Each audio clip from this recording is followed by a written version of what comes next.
Good evening, everybody. Let me just turn this. See, when you can never get things right?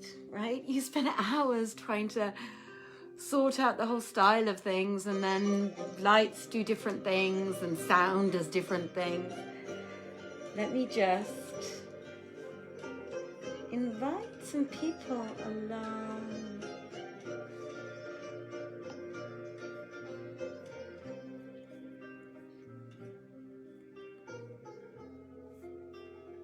To the reading.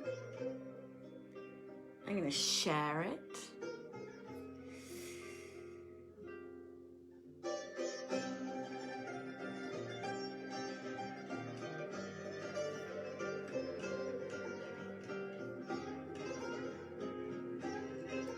So annoying that you can't do this anymore.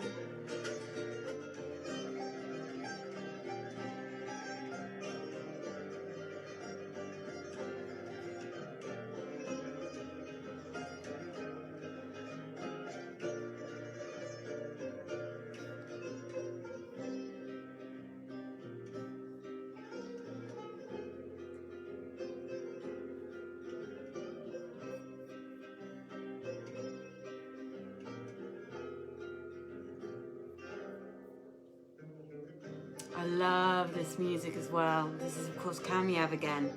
So beautiful.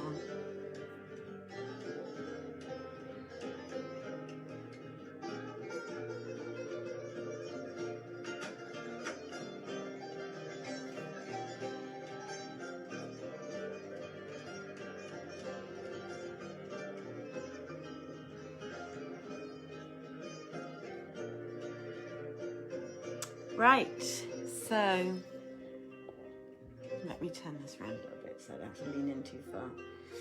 And I'm going to turn him down.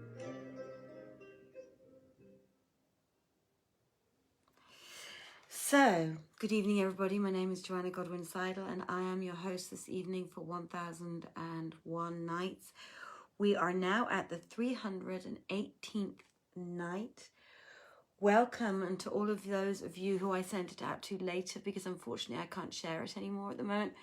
We have no idea why. Samantha and I, it used to be a very, very easy thing to do, but recently Facebook have changed something, and before we never used to be able to share it on from our iPhones. Now we can't. Now we can share it from the iPhones, but for some reason we can't share it easily from our computers. So for those of you who listen in later on, welcome. It is lovely to be able to read for you on this much warmer Vienna evening. We had up to 13 degrees today, and I look forward to reading to you this evening.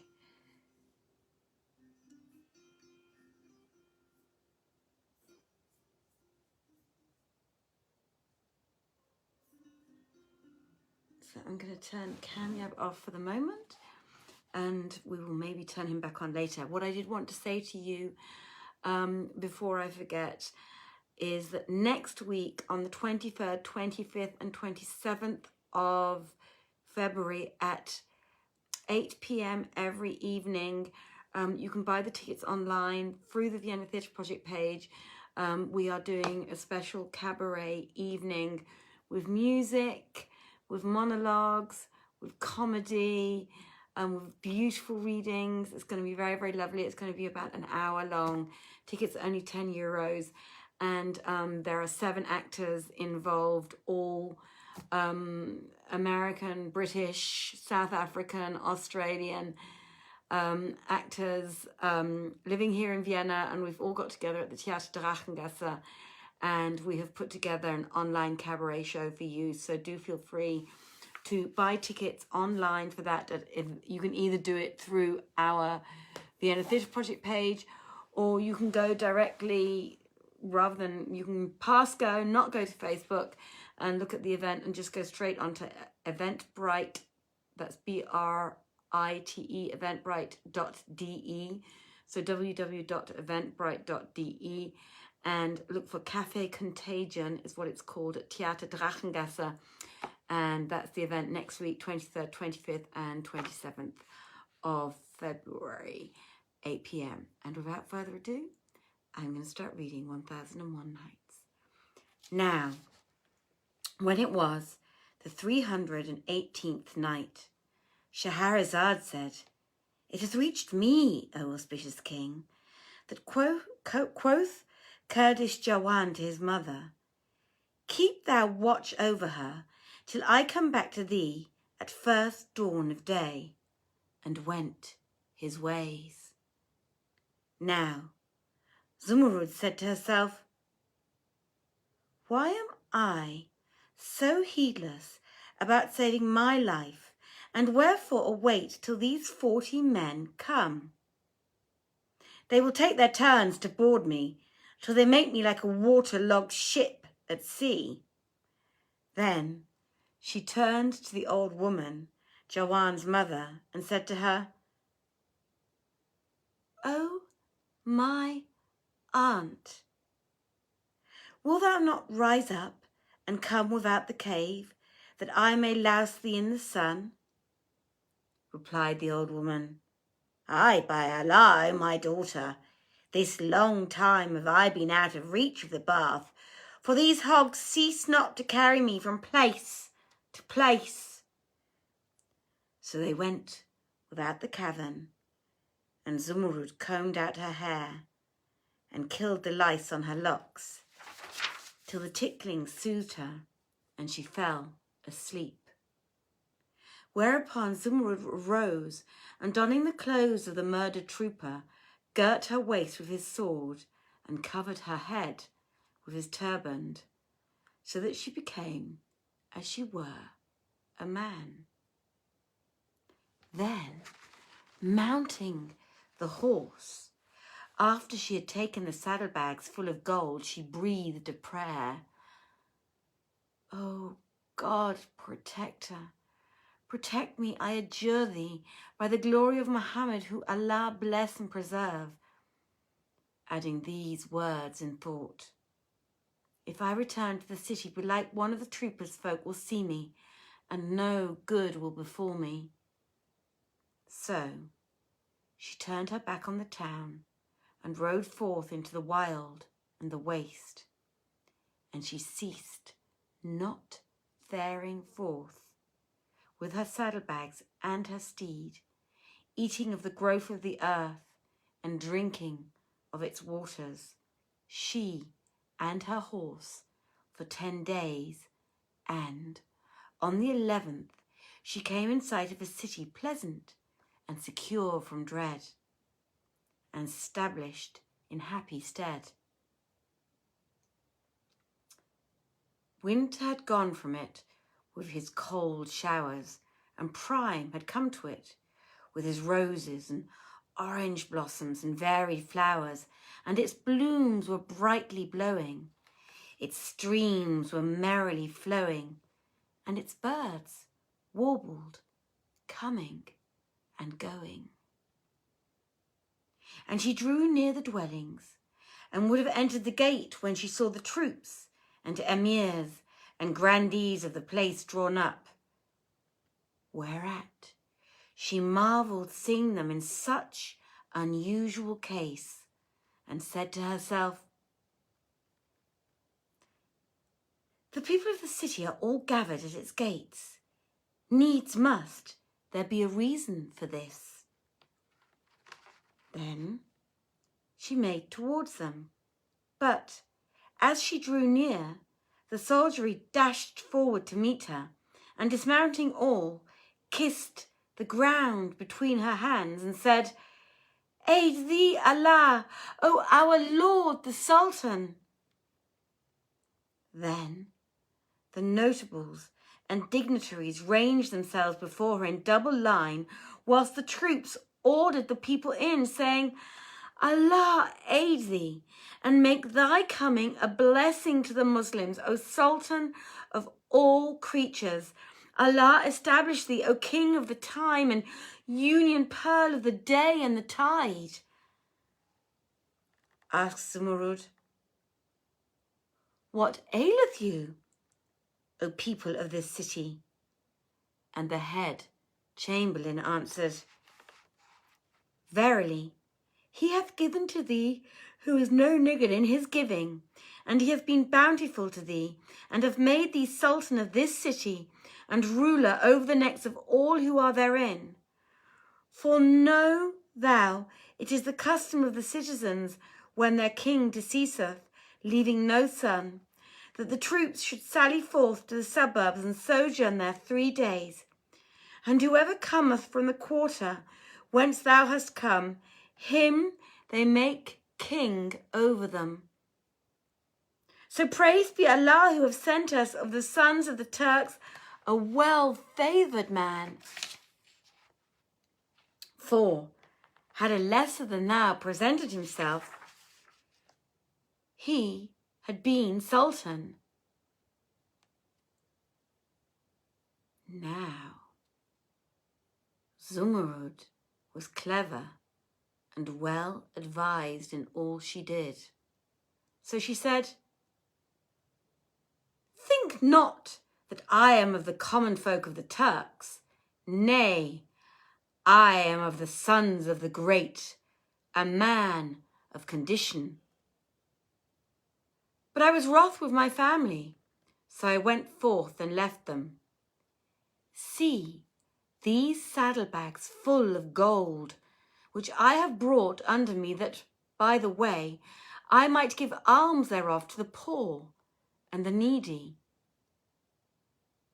So they called down blessings upon her and rejoiced in her with exceeding joy, and she also joyed in them, and said in herself, now that I have attained to this,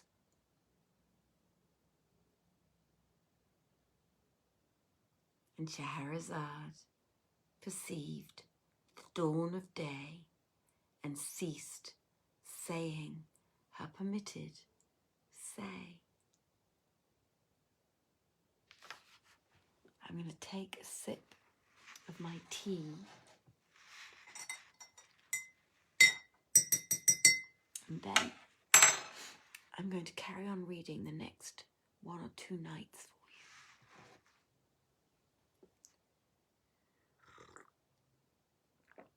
Oh, that's so good.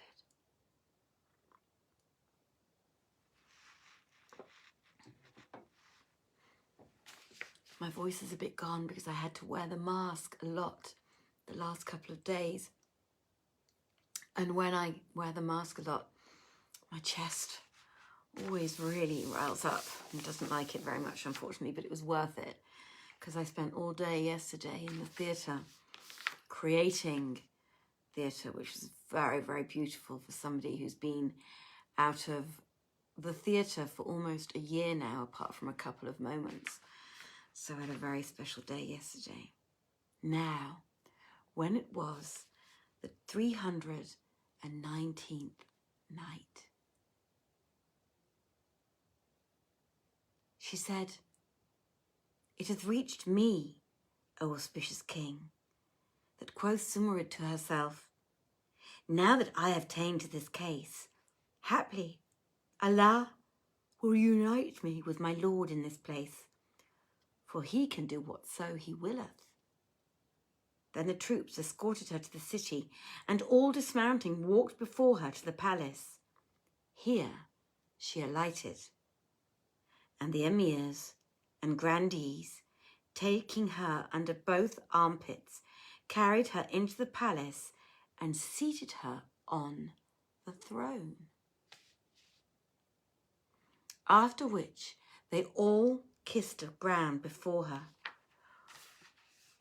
When they duly enthroned, she bade them open the treasuries and gave largesse to all the troops, who offered up prayers for the continuance of her reign, and all the townfolk accepted her rule, and all the lieges of the realm.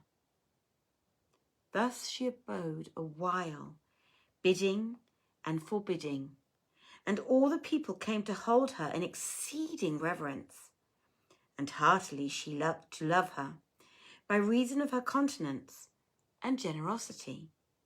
For taxes she remitted, and prisoners she released, and grievances she redressed. But as often as she bethought her of her lord, she wept and besought Allah to reunite her and him.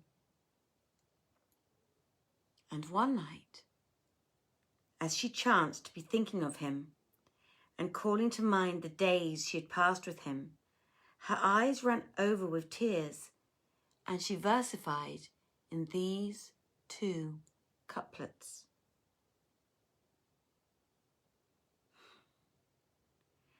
My yearning for thee, though long, is fresh, and the tears which chafe these eyelids increase. When I weep from the burn of love. For to love a severance is decease. And when she had ended her verse, she wiped away her tears, and repairing to the palace, betook herself to the harem, where she appointed 2 slave girls and concubines separate lodgings, and assigned them pensions and allowances, giving out what she was minded to live apart and devote herself to the works of piety. So she applied herself to fasting and praying, till the emirs said, "Verily, this sultan is eminently devout." Nor would she suffer any male attendants about her, save 2 little eunuchs to serve her. And on this wise she held the throne a whole year, during which time she heard no news of her lord, and failed to hit upon his traces, which was exceeding grievous to her. So, when her distress became excessive, she summoned her wazirs and chamberlains, and bid them fetch architects and builders, and made her in front of the palace a horse course, 1 parasang long and the like broad. They hastened to do her bidding, and they lay out the place to her liking.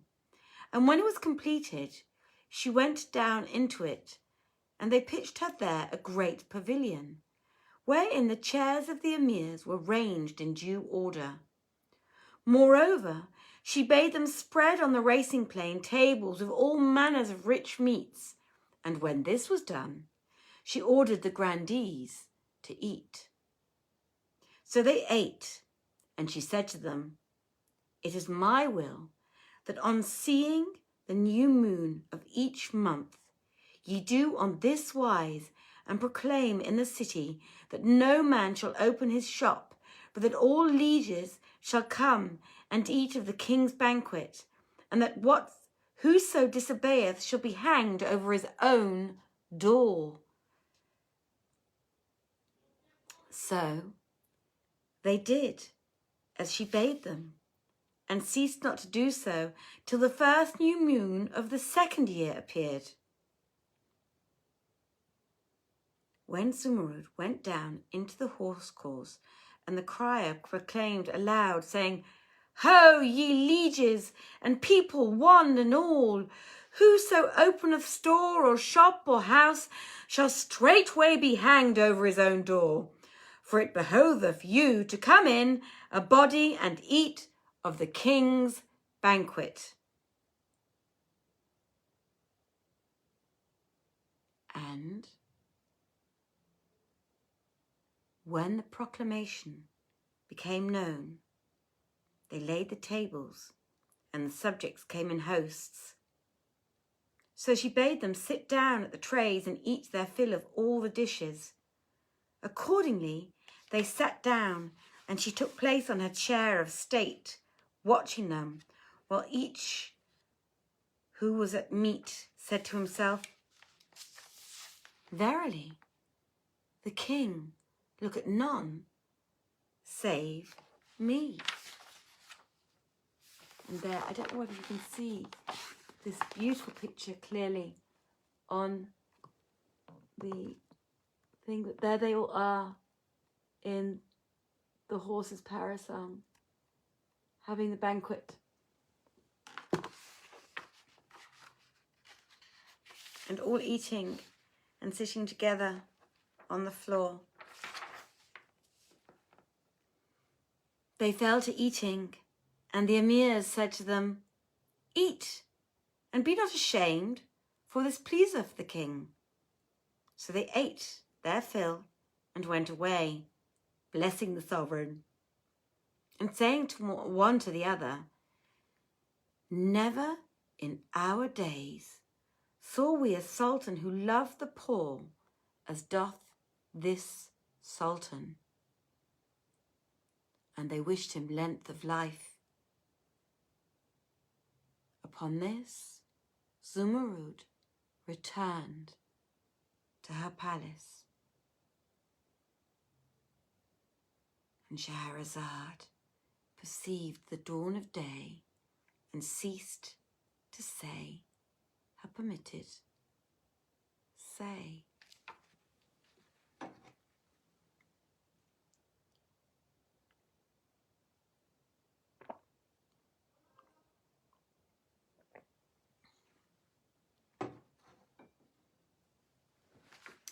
Now, when it was the 320th night, she said, "It hath reached me, O auspicious king, that Queen Zumurrud returned to her palace, rejoicing in her device and saying to herself, Inshallah, I shall surely by this means happen on news of my lord Ali Shah." When the first day of the second month came round, she did as before, and when they had spread the tables, she came down from her palace and took place on her throne and commanded the lieges to sit down and fall to. Now, as she sat on the throne at the head of the tables, watching the people take their places, company by company, and one by one, behold, her eye fell on Barsum, the Nazarene, who had bought the curtain of her lord, and she knew him and said in her mind, "This is the first of my joy and the winning of my wish." Then Barsum came up to the table, and sitting down with the rest to eat, espied a dish of sweet rice, sprinkled with sugar, but it was far from him. So he pushed up to it through the crowd, and putting out his hand to it, seized it and set it before himself. His next neighbour said to him, "Why dost thou not eat of what is before thee? Is not this a disgrace to thee? How canst thou reach over for a dish which is distant from thee? Art thou not ashamed?" Quoth Barsum, "I will eat of none save this same." Rejoined the other, "Eat then, and Allah give thee no good of it." But another man, a hashish eater, said, "Let him eat of it, that I may eat with him." Replied his neighbour, "O unluckiest of hashish eaters, this is no meat for thee. It is eating for emirs. Let it be, that it may return to those from whom it is meant, and they eat it." But Barsum heeded him not, and took a mouthful of the rice, and put it in his mouth, and was about to take a second mouthful, when the queen, who was watching him, cried out to a certain of her guard, saying, "Bring me yonder man with a dish of sweet rice before him, and let him not eat the mouthful he hath ready, but throw it from his hand."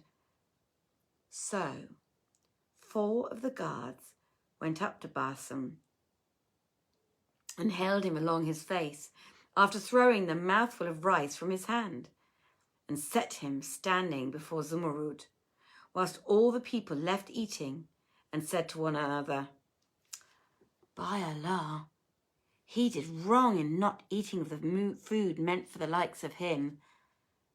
Quoth one, For me, I was content with this porridge which is before me. And the hashish eater said, Praise be Allah who hindered me from eating of the dish of sugared rice, for I expected it to stand before him and was waiting only for him to give his enjoyment of it, to eat with him, when there befell him what we see.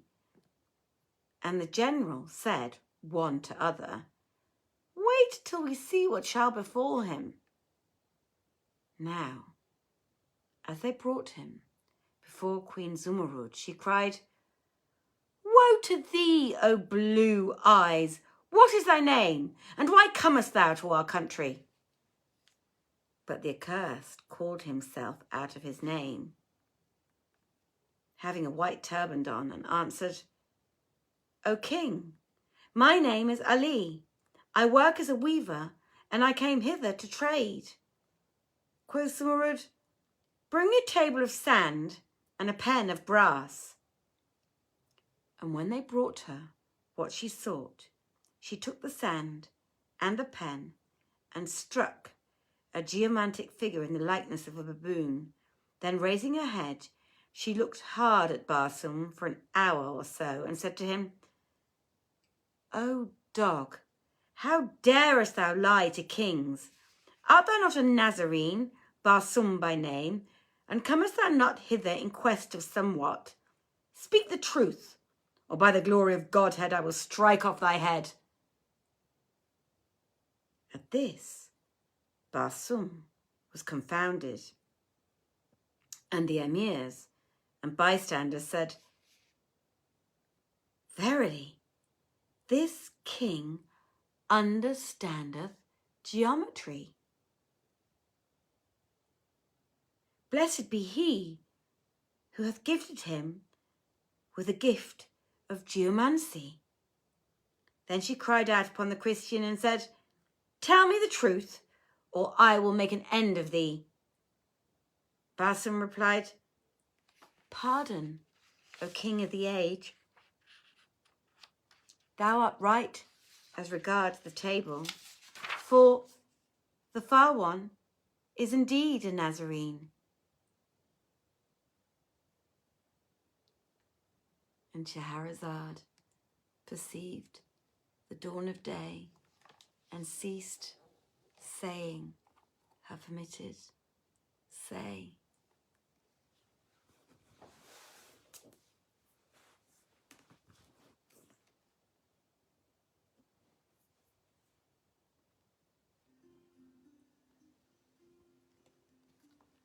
So, dear friends, this cushion's a bit uncomfortable. Dear friend, that's me finished reading for you this evening. I hope you all enjoyed the reading very, very much.